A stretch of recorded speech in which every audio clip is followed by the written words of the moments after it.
Look, for me, I've really enjoyed the last day and a half. There's been some fantastic presentations, a lot of great information, and I'm sure everyone will take a lot out of that and go away and reflect on what you can do in your own environments. As Mark has said, you know, it's interesting for me to work across so many sports, and a number of people in the room have a similar role.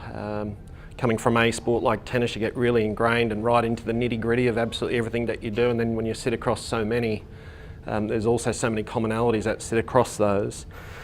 So for me, you know, I'm going to talk about some planning, but I'm not going to get into the real nitty-gritty of what we do in every single situation around, you know, whether it's triathlon, of how do we build fitness and endurance and all those different things, but just more particularly around the behavioural and the process side of things, and give you a sense of what that looks like.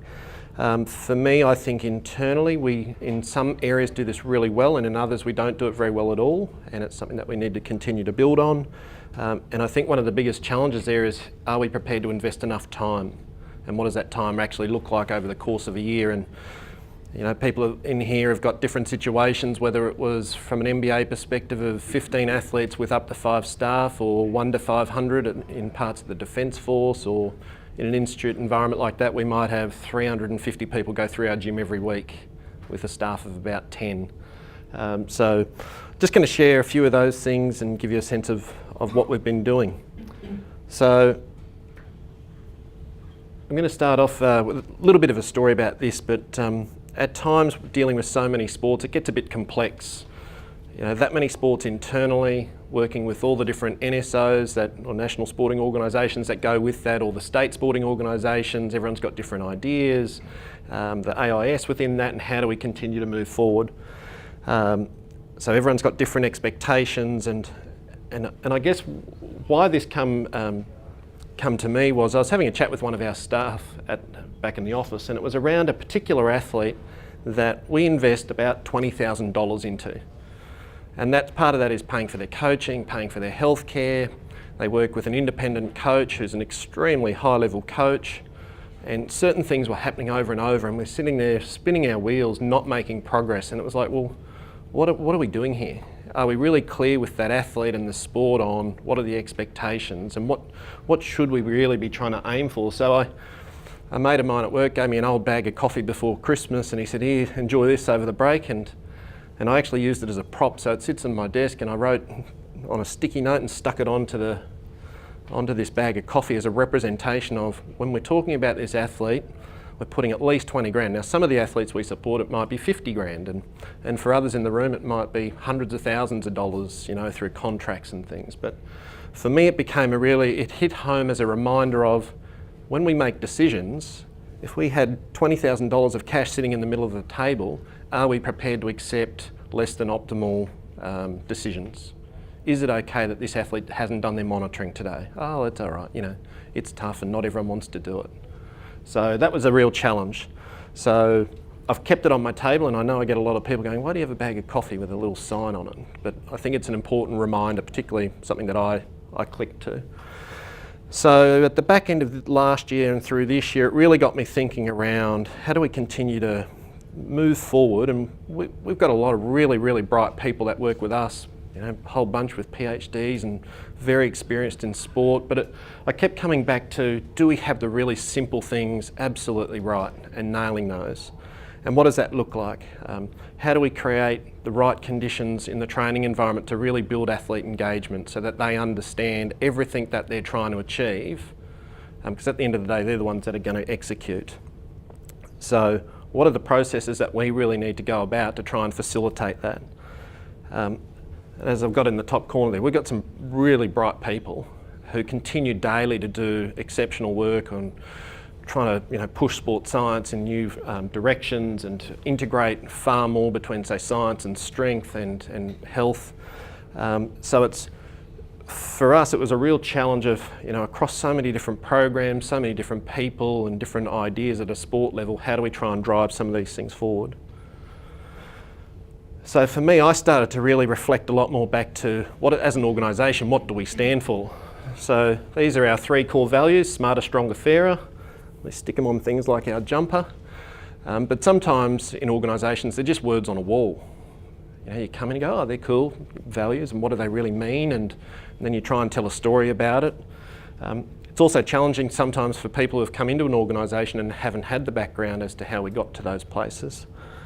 But for me, I really started to think, well, if they're our values and that's what we're trying to live by, what are the behaviours that underpin that?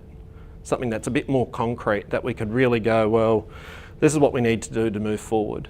And then within that, it really started to think around, well, what are our not negotiables? Because there has to be a number that we just can't argue in high performance, that just need to be there. So I guess what I was really looking for was, how do we get to a point of having really clear not negotiables, and that's a really good, strong set of behaviours. And I've put the little stick and carrot down there because we regularly refer to, you know, do we provide the carrot, do we hit them with a stick? And sometimes, I don't know, maybe we complicate it and just go, well, this is just actually what we expect at a high performance level. And these are the things, if you need our support, that you're going to have to, you know, work within. So I tried to break it down into two areas of expectations. One was from a behavioural perspective, and then another from a process perspective. So when we've developed these, it's really trying to say to the athletes, if these are the things that we believe are important and you want our support, we need you to agree to those in the first instance. And if you can't, that's okay. You might need to go and find support in other areas, but if you are prepared to live up to these, fantastic. We're completely on board with you. I think the other thing, as you go through these, it's one thing to ask those of our athletes, it's another thing that they all should be in existence within ourselves as well. Whether it's as an administrator, as a coach, strength and conditioning, sports science, our entire team need to live by these expectations as well. So ownership and responsibility sounds really easy. I think it's actually a bit more difficult to really engender in people. And sometimes I think we confuse that with, oh, well, we've given them the ownership and we've just handed everything to them, but how do we guide athletes through that process? And for us, we deal with primarily probably 17, 18-year-olds and above. In my old world in tennis, we were dealing with 10-year-olds, 11-year-olds, 12-year-olds, and the way we try and grow that would look differently to each different age group. I think this next one was a really important one of, we're constantly trying to ask our athletes to make change, but is that change really meaningful? Is it actually going to be the thing that makes the difference? Because quite often they'll be happy to try and make change around more strength or more this or more that, and then you go, but what is the thing that's really holding them back in the competitive environment? That might be, a decision-making issue when they're under pressure and they choose a particular option where they need to go some other way. So that's something that we think is really important to make that meaningful, and that's a key word, meaningful change. Open-minded and keen to take on board feedback. So, I'm sure everyone in the room sees a number of athletes who are pretty clear on, oh, this is what I'm going to do, and they're pretty fixed and they move forward. And I guess it's our job to try and open them up and share with them different ideas or opportunities. And I guess through our use of questioning, how can we develop great questioning skills to create a way to really get them to think and reflect. And then here, this is an everybody, again, responsibility of engaging in open and regular dialogue. So it's not one way, me to athlete, it's two-way conversation. How do we get to a point where we can just have good, honest, regular dialogue around where are we going? And particularly if we've created a sense of fostering ownership and responsibility, people are on board with making more meaningful change, and then we can work through those other things. Reflective and undertake continuous learning. I certainly, through my time in tennis, we used to talk a lot about, come off from a match, what did I do well, what could I have done differently, and how do I go through those processes? And each athlete would have that a little bit different, but certainly as staff, that's something that's really important for us too, of how do we continue to get better day in, day out. As I said, if we can't ask it of the athletes and not of ourselves. So it's always on that journey of trying to improve and move forward. So then from a process perspective, and this is where some of these you'll look at and go, yep, they're just no-brainers, they make absolute sense. And we're not trying to complicate it. So having a really clear annual competition plan. So an example for me in one sport might be, let's say in triathlon, we might have a number of athletes going, great, I'm going to go and race at World Cup level, and then I'm going to be 2 years away from at a WTS level, and you go, but you haven't even achieved yet at a Continental Cup level, which sits at the bottom of all that. So how we can plan on trying to race 1 and 2 levels ahead when we're not even at the base level yet, we need to think a little bit more realistically about that and how do we guide them through that journey. So I think sometimes it's really important for the athlete themselves to be generating that competition schedule. Now that changes if you're a pro team, the league sets your fixture and all those things, so we need to keep those things in mind. Creating a really high quality IPP with very clear development objectives, and I know Lisa spoke a fair bit about that yesterday. Again, seems pretty obvious, but something that's really, for us, we've taken a big focus on this, and I'll talk a little bit more about this in a moment, but something that's really challenging, something that's measurable, and something that gives us a stronger sense of we need to get this done pretty quickly, and put some time parameters around that. We make sure that within this process that the athlete has a fair bit to input into it, so it's not us creating a lot of this for them, and I'll touch on that in a moment. In terms of, really undertaking all the training monitoring stuff so we've got an accurate picture. We've heard from some really experienced speakers of the importance and the value of doing that. We haven't yet had anyone be able to argue why they shouldn't do it. It's like, do you think it's really important? Understanding the load, how does that change the way you program for the athlete and those things? No one's been able to argue that yet. I think sometimes they get into this debate of, oh, well, it's the AMS. And you go, well, it's not the AMS. It's a tool that does this thing. If you don't work with your athletes in this way, it doesn't matter how good a database is, it won't be that good if you're not operating in a way that actually tries to draw meaning from that information. Look, they're the main areas of the process from a process perspective that we've tried to do. So where are we up to from here? What we've tried to do now is, I don't want to try and attack this across the whole of organisation just yet, because we deal with 24 sports and a number of individual athletes. It's a huge task to try and do in one foul swoop. But what we've tried to do is work more refined and just get a really clear plan around a number of key athletes to make sure that we're really clear on what we're trying to do. We want to make sure that when we go through this planning process, it includes both what is the real specific stuff within a sport program or the actual sport side of it itself, but what does the rest of the lifestyle stuff look like for them? And I'll touch on that at the end. But it's something that we know in a number of cases that if we haven't addressed this side of it on the lifestyle and the well-being, the sport side of it is irrelevant.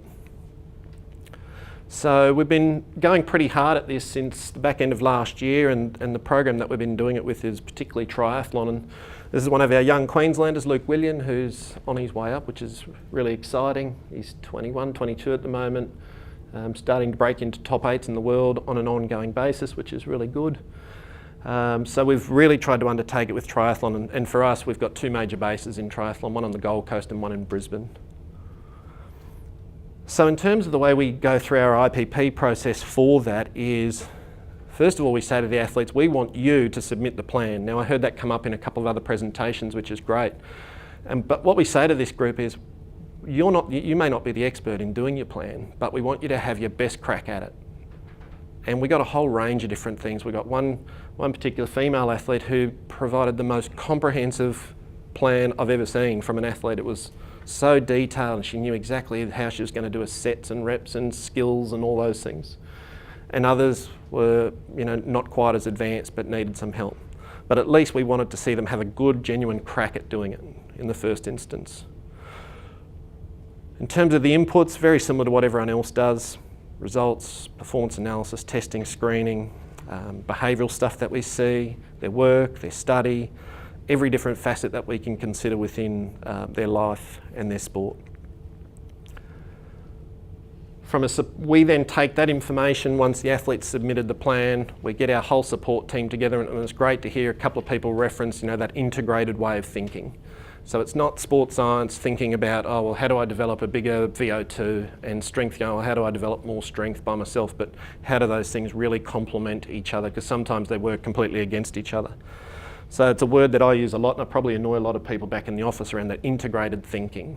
And that comes with spending time together and working through problems together to try and find a solution.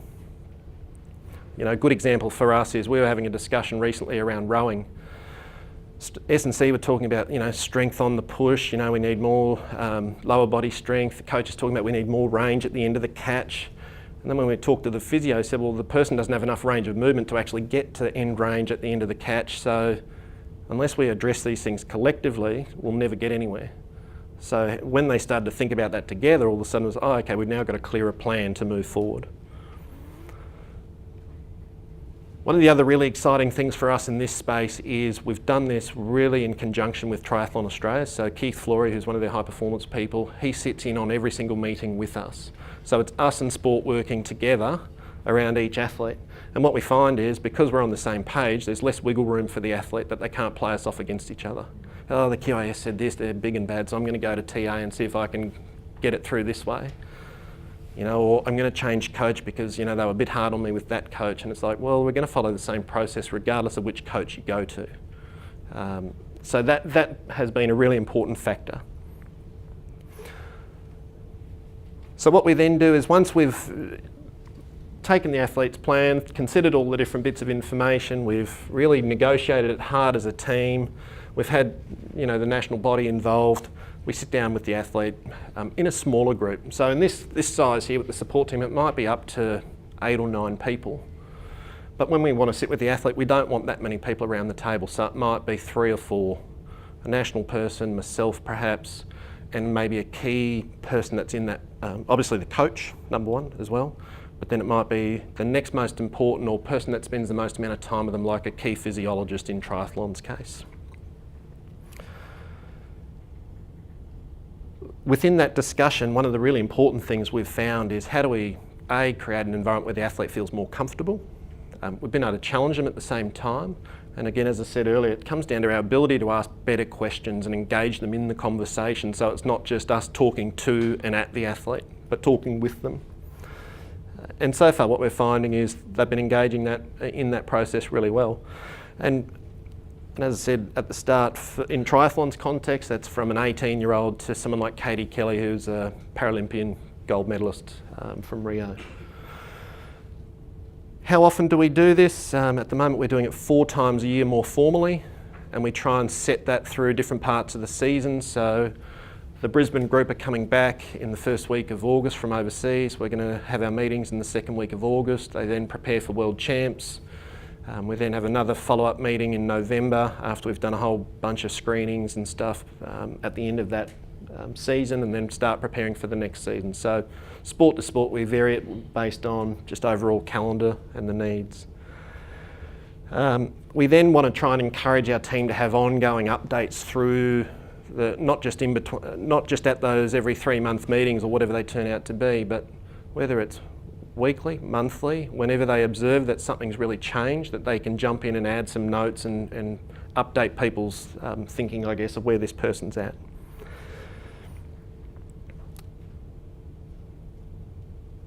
As I said at the start, a little bit ago, we had an athlete who gave us a really detailed, thorough plan. And when you looked at it on face value, it was a bloody good plan. But when we actually sat down and negotiated as a team of what's really getting in this person's way of progressing and moving forward, pretty much everything that she had in the plan wasn't that important in the overall scheme of things to make the major change, like that meaningful change. It actually became more around finance, which if she was in a better position financially, she could make better decisions around a racing plan, put her in a better mental position where she wasn't so stressed and worried and fretting all the time. So we actually addressed that first. Didn't mean that the coach didn't continue to work on all the really important things of making her, faster off the bike or whatever it might have been, but we placed the biggest amount of emphasis on the areas that were really going to make the biggest difference. And it's nice to reflect back now and you see a person who's in a completely different position. She feels comfortable, she knows where her money's at, she knows what it's going to lead to with the racing outcomes, and she's not worrying about trying to chase certain races for selection. And within that, it's also then having that conversation with the national body so they really understand why this person can and can't do certain things. So overall, when you look at that, it takes a fair bit of time, and that again is organisational specific to you guys, but for me, the way I look at it, it costs our people probably about 2 to 3% of their working time throughout the year. It's not a lot.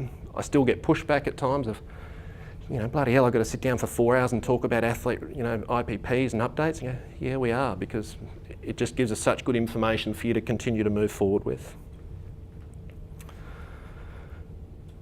So the last part, I guess, for us here is many of the NSOs have got their own way of going about their IPPs. Some of those are really effective. I think, from what I heard from netball and from what I've seen with netball, that seems to work really well. Athletics are on a journey, and that's been evolving and quite nicely over the last couple of years.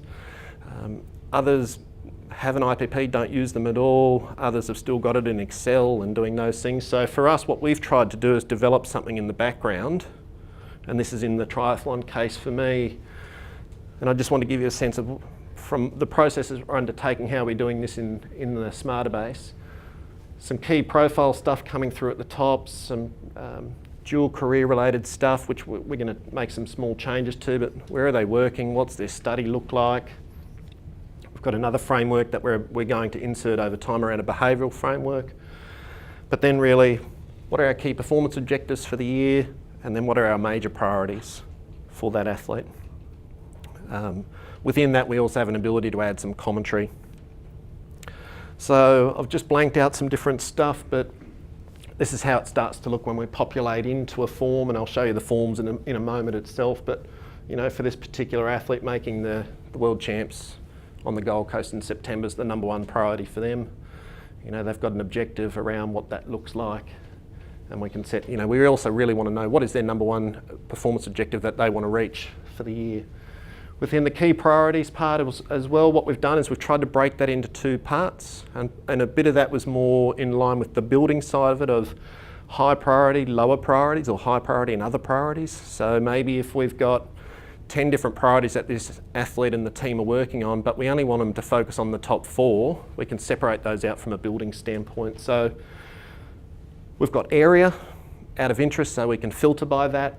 What's the main objective, whether it be anything tactical, technical, physical, you name it. How do we measure it? What's the timeline? We then have a person who's responsible, which allows us to filter by when we can set up some reports. So you can do your ongoing reporting back on this, and I can just filter it by a person's name so that they don't have to worry about everybody else. And then a status, I want to know if they're on track, off track. If it's complete, we've done this priority, it's over, we can move on. And then probably the last part is just around an updating structure within that, so we can continue to provide some commentary. So this is the actual form build itself, from a performance objective perspective. Is it current? Is it planned? Is it completed? Comp name, level, what's the objective? And then we can put that in, and then after the event, how did you go? What place, what time?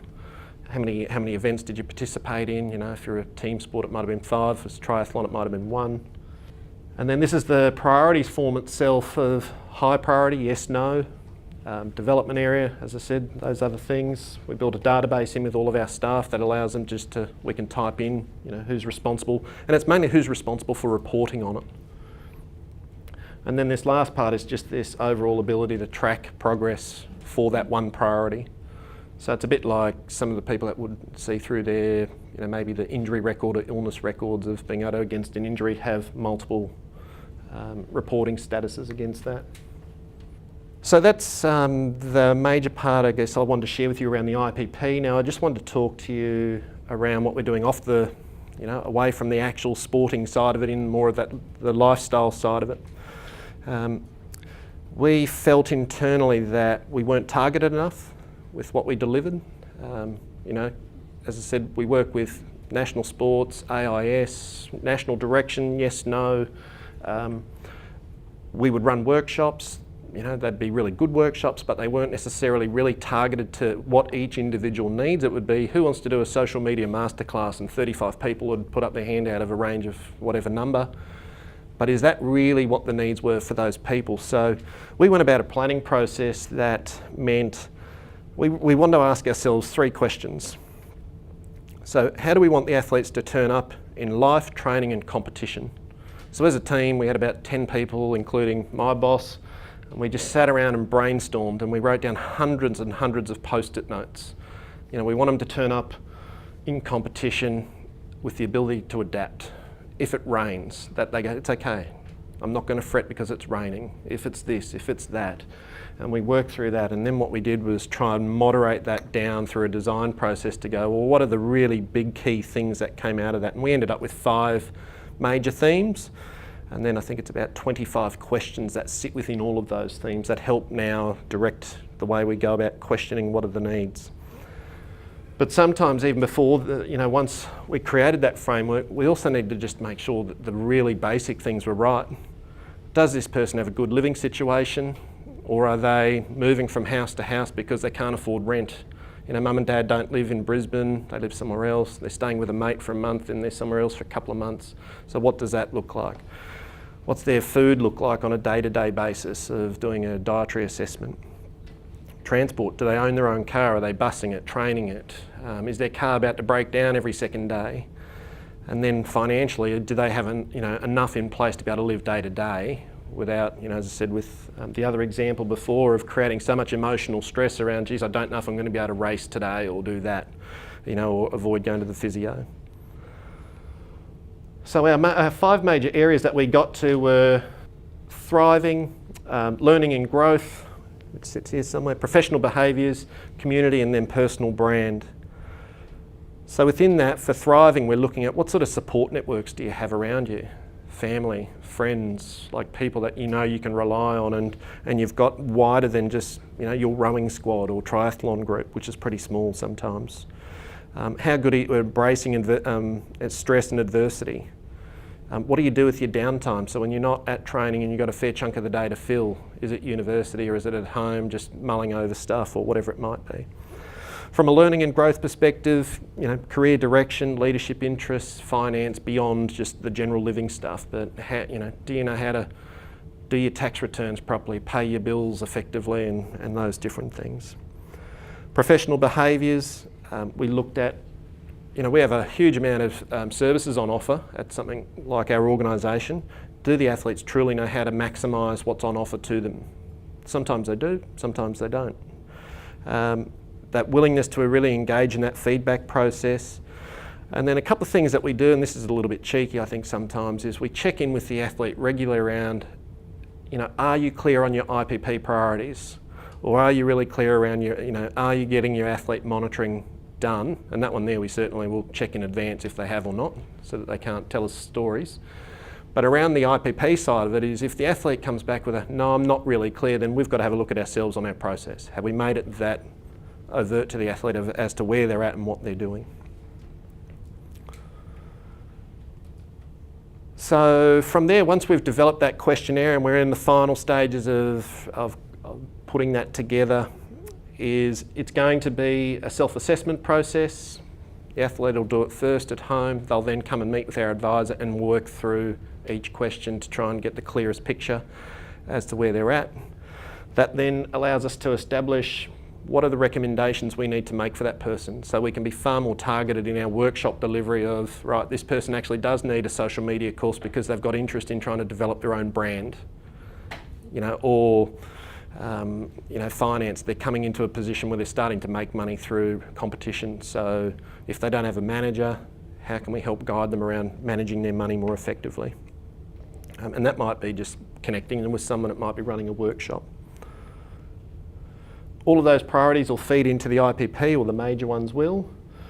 And then at the moment what we're developing is, and I'll show you a couple of pictures of this, is a dashboard with Fusion that will show us at an individual level what that looks like, and then also it'll give us a chance to look at some sort of demographical themes that are coming through of, so at a group view, let's have a look at male athletes aged 18 to 23 in the thriving area. What are the themes that are popping up? And then that might lead us toward running more workshops, or say, actually, this is a real strength. We don't need to do any additional work in that area. We want the athlete to be able to look at it and really engage with, okay, that's what it's telling me now. And then below that will sit, we want to have over time what progress is being made in the certain themes. And as I said, if we can start looking at that from a whole of athlete perspective, or just at a sport level as opposed to an individual level, that'll give us some more good information. And then below that again, we're going to filter through what are the key strengths that this person's currently showing, where are the areas that they're really starting to make some improvement, and then we can also start to set off the back of that within the plan itself. It'll pull through what their actions are: attend this workshop, connect with this mentor, and what are those things. So we really felt we wanted to do something that was much more interesting to look at, and this was a really good way of doing that. So where are we up to now? Like in terms of the future, We're certainly going to do it in the background in a range of other sports. So our next major round of screenings and stuff is coming up in September, October off the back of international season for us. That NSO engagement in the process I think is really important. So, you know, we have, I think we've got a couple of the gents from athletics down the front, like the national staff coming into the environments do this already, where they work with the athlete and the support team on their plans. So it's something that we think is really important, that we want to continue to drive. Through the dashboard builder that the guys were showing earlier, we want to build now an easy way to show the IPP information so that the athlete can just see what are their key priorities that are feeding out of that there. And then the last part really is I personally feel like we need to continue to engage the athlete far more through this process. I think sometimes we leave them out a little bit too much, talk too much about them without them in the room. Of course there is time that we're always going to have to do that. But I think we're trying to get to a point where when we look back at the IPP framework, whatever's in that, the athletes in general, if we can create this really open environment with them, that they're aware of what's within that, because we've had that conversation already. So, you know, if we can get people involved in that way, we think their work is going to be far more meaningful. And that's it.